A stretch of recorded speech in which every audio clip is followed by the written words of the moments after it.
Good morning. I'm honored to be here today for a variety of reasons,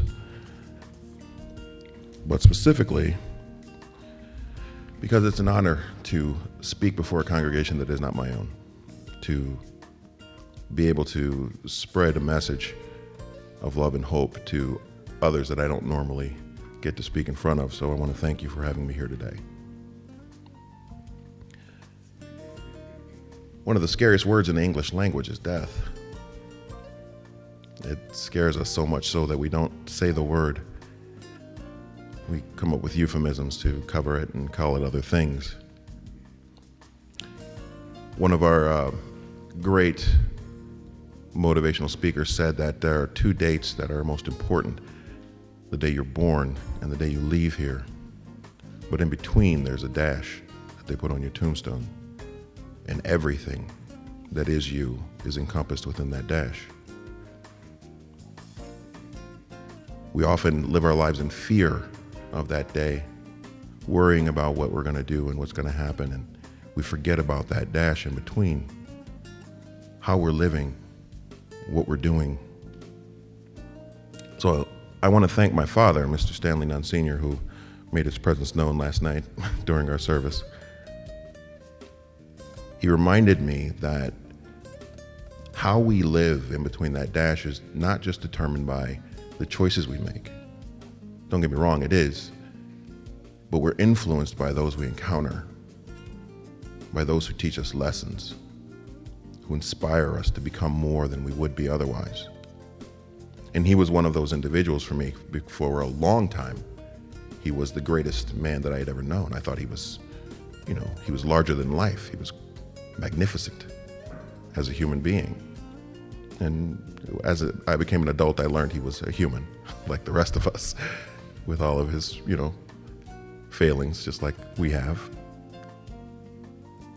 And he taught me lessons, both how to be and how not to be.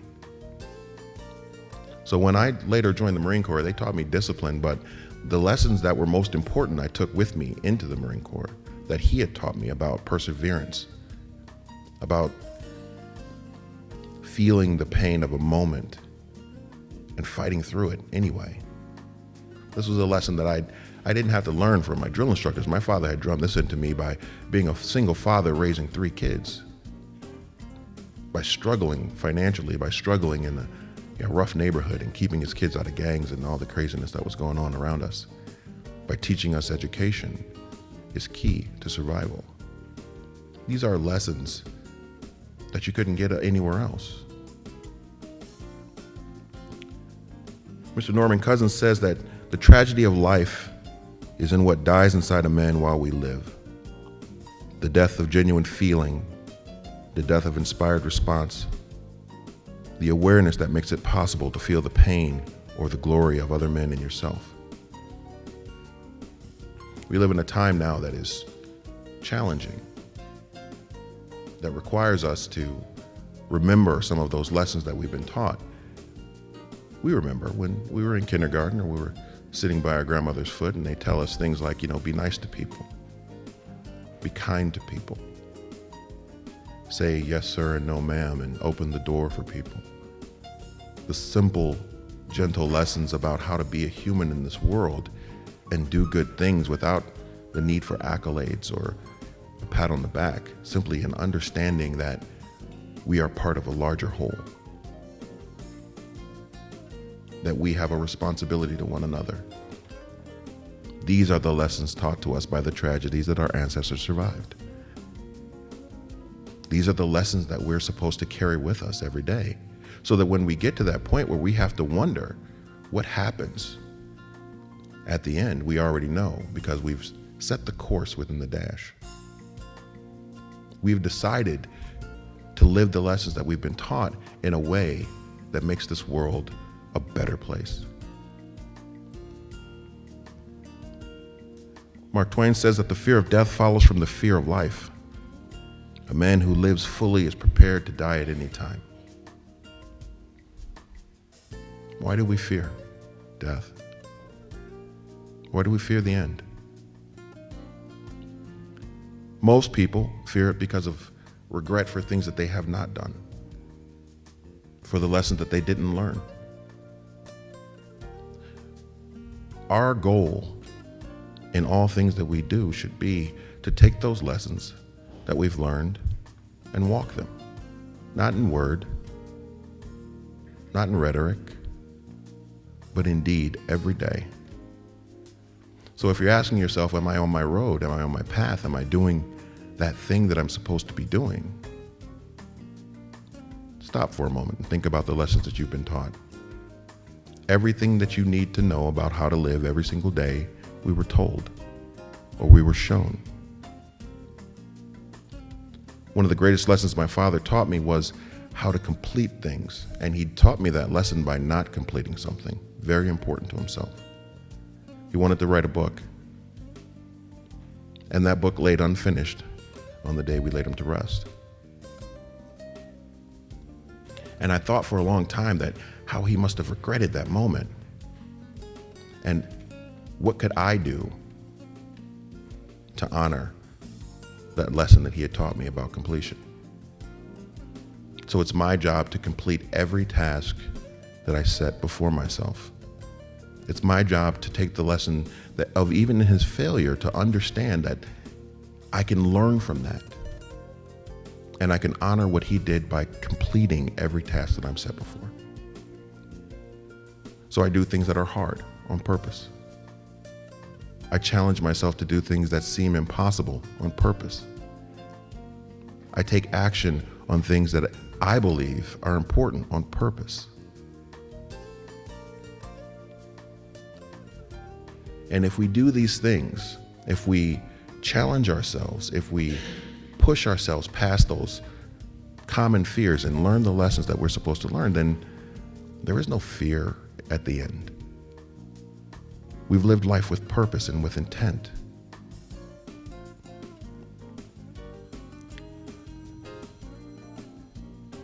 Tecumseh said that when your time comes to die, be not like those whose hearts are filled with fear of death, so that when their time comes, they weep and pray for a little more time to live their lives over again in a different way.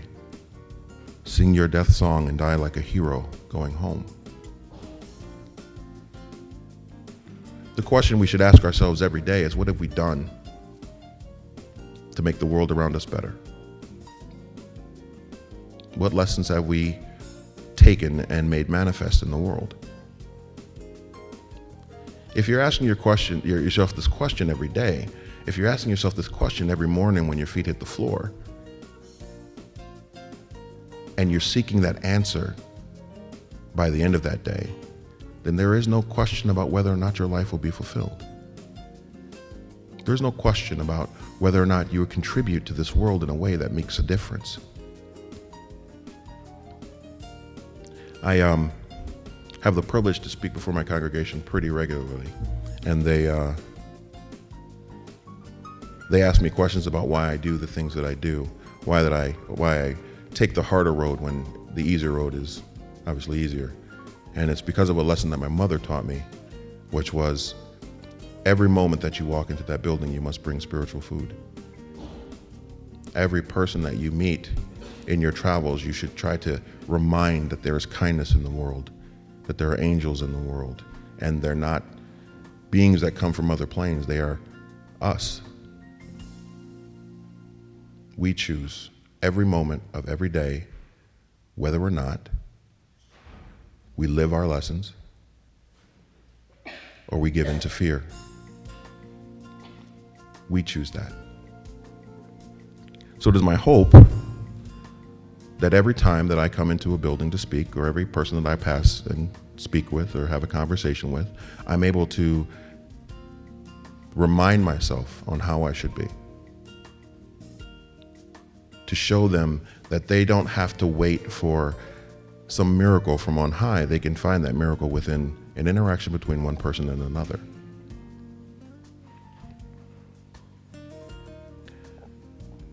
My father's passing was difficult, we'll say, for me, because I felt his loss profoundly. And for many years, I had trouble dealing with it. His birthday would come around and it would make it hard for me. And then I sat down and had a conversation with myself about what it means to have lost him. And I found out that I really haven't. I heard something that my son said some years ago that my father had taught me, and I asked him, where did you learn that thing? Where did you come up with that? And he said, you said it. You used to say it all the time. I said, wait, me? He said, yeah. You used to tell me when you would talk about Grandpa all the time, you would say that he told you this and that this is how you live and this is why you do the things that you do. This is why you talk to people you don't know. This is why you have conversations with strangers and embarrass me all the time. And I understood the lesson.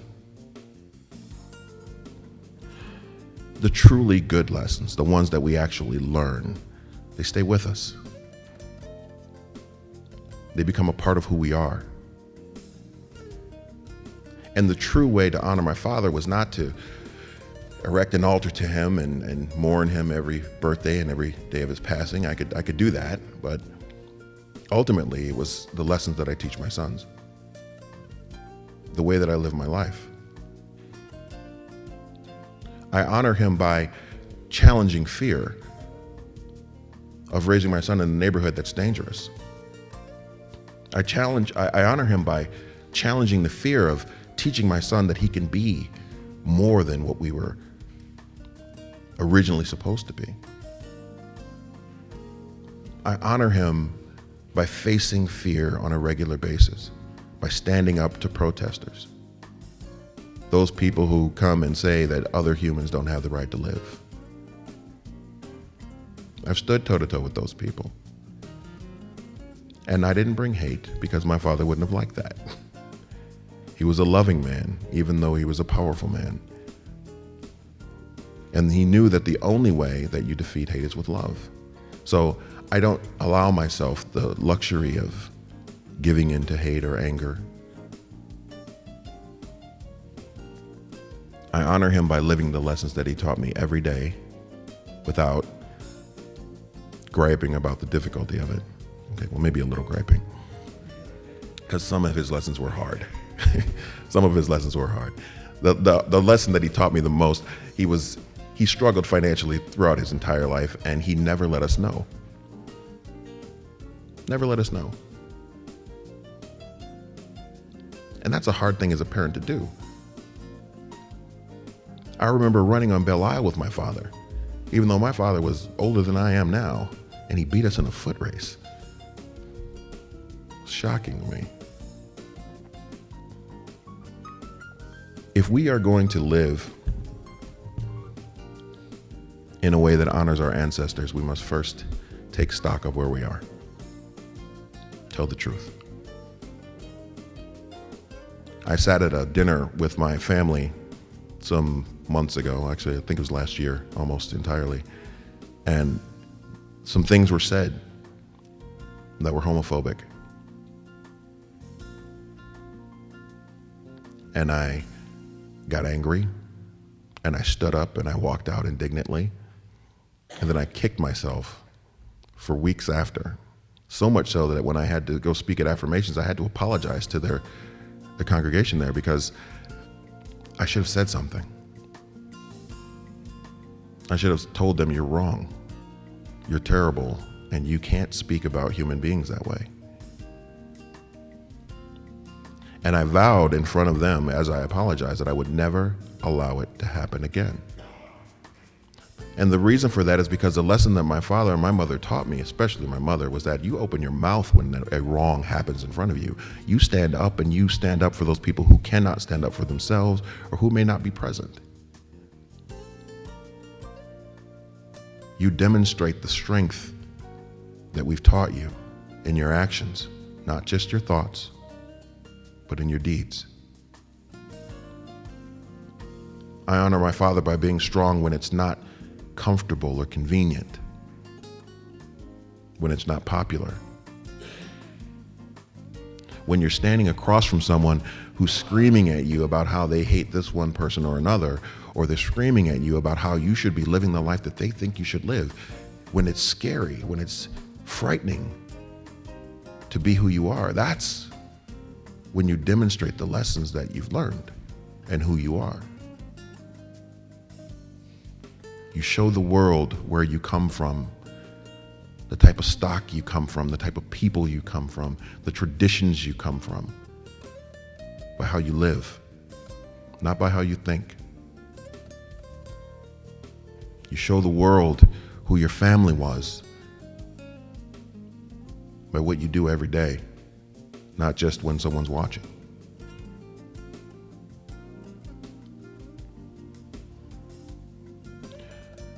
Leo Buscaglia says that death is a challenge.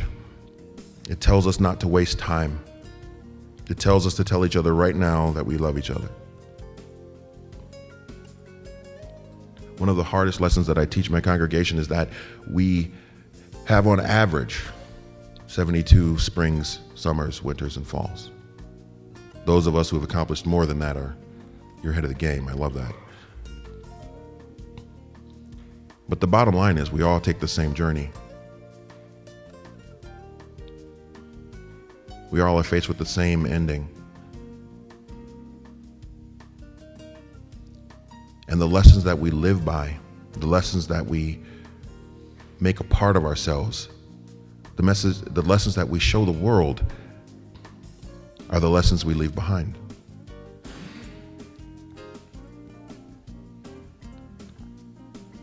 A great man once said that everything that we do for ourselves, we take with us. Everything that we do for others, we leave behind. What are we leaving behind? What lessons do we leave our children and the world? Because every moment of every day, the things you say and the things you do impact the world. The people around you whom you love and who love you are watching. And you decide by who you are and how you live what they remember about you. And there is no time limit on that. You don't start when you're 20 years old and figure it out by the time you're 40. You can start at any point to live with purpose and intent. We sometimes think, well, I'm 47 years old. It's over for me. That time has come and gone. I'm an old man now. Here's the truth. As long as you breathe air, as long as there's life within you, you have lessons to teach. You have missions to accomplish. You have goals to see come to fruition. Your life begins every morning when you wake up and your feet hit the floor. And you decide who you are. Because at any moment, at any time, you can change who you've been. Your past does influence who you became up to this point, but whether or not you choose to remain that person or whether or not you choose to change and become something more is a lesson that you have to decide. And you make that choice every day. What do you want to leave?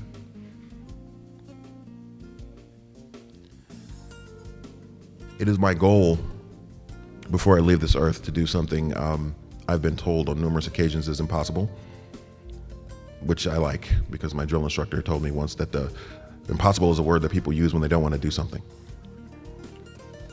And this is something I want to do. I want to evolve humankind. And people tell me that's crazy.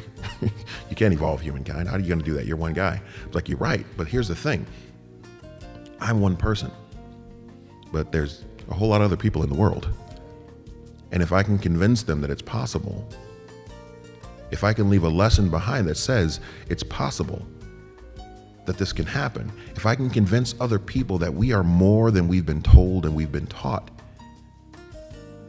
that we can aspire to be better beings, more evolved and more loving, more connected, if I can convince enough people to believe that, then that lesson stays behind when I leave.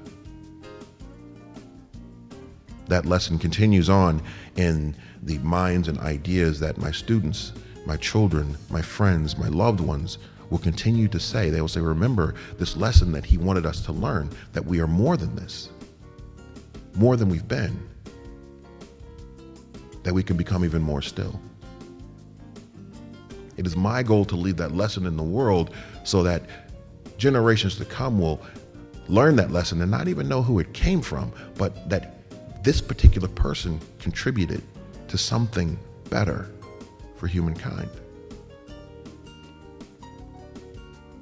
I don't believe in impossible.